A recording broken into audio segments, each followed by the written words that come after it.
Dari kegelapan kubur hingga luasnya padang mahsyar, perjalanan manusia tidak berakhir begitu saja. Setelah dibangkitkan, mereka akan menghadapi kebenaran sejati di hadapan Allah Subhanahu wa Ta'ala, bergelimang dalam cahaya keadilan. Padang mahsyar menjadi saksi dari beragamnya perilaku manusia. Namun, ada yang harus kita ingat. Di antara kebaikan dan keburukan, ada 5 golongan manusia yang akan diusir karena kemaksiatan mereka. Mari kita telusuri perjalanan dan hikmah di balik kisah 5 golongan manusia di padang mahsyar.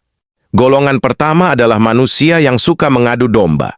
Mereka adalah orang-orang yang ketika di dunia suka menyebarkan fitnah di antara manusia, seperti menghasut, memfitnah, menyebar berita bohong, dan sebagainya.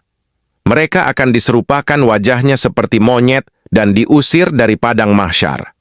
Golongan kedua adalah manusia yang suka mengkonsumsi makanan haram.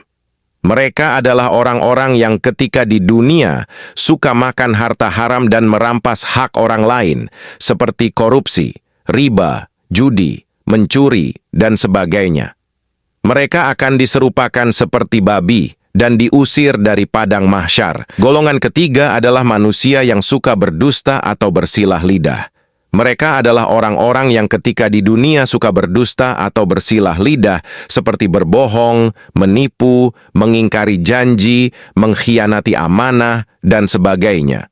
Mereka akan lidahnya terpotong-potong dan diusir dari padang mahsyar. Rasulullah Shallallahu Alaihi Wasallam bersabda, tanda-tanda orang munafik ada 3, yaitu apabila berkata ia berdusta, apabila berjanji ia mengingkari, dan apabila dipercaya ia berkhianat. Hadis riwayat Bukhari dan Muslim. Golongan keempat adalah manusia yang suka ria dan sombong dengan amalannya.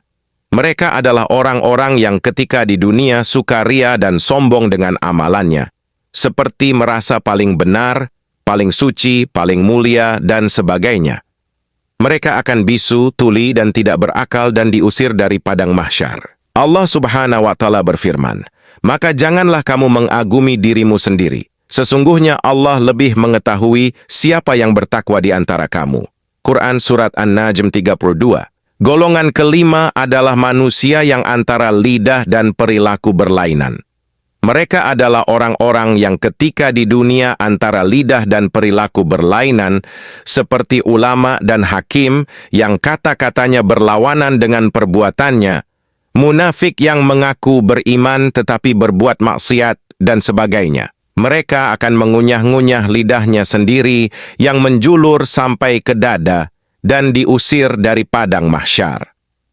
Allah Subhanahu wa Ta'ala berfirman, hai orang-orang yang beriman, mengapa kamu mengatakan sesuatu yang tidak kamu kerjakan? Amat besar kebencian di sisi Allah bahwa kamu mengatakan apa-apa yang tidak kamu kerjakan. Quran Surat As-Saff 2-3. Dari warna-warni kehidupan hingga keangkeran padang mahsyar, perjalanan manusia terus berlanjut. Namun, di tengah keberagaman itu, ada satu kebenaran yang teguh. Amal dan perilaku kita akan menjadi penentu di padang mahsyar. Dengan mengingat 5 golongan manusia yang diusir karena kemaksiatan, marilah kita merenung. Semoga perjalanan kita di dunia ini menjadi landasan untuk keselamatan di akhirat. Kita berharap agar kita semua dapat mengambil pelajaran dari cerita ini dan berusaha menjalani hidup dengan penuh kesadaran dan kebaikan. Amin.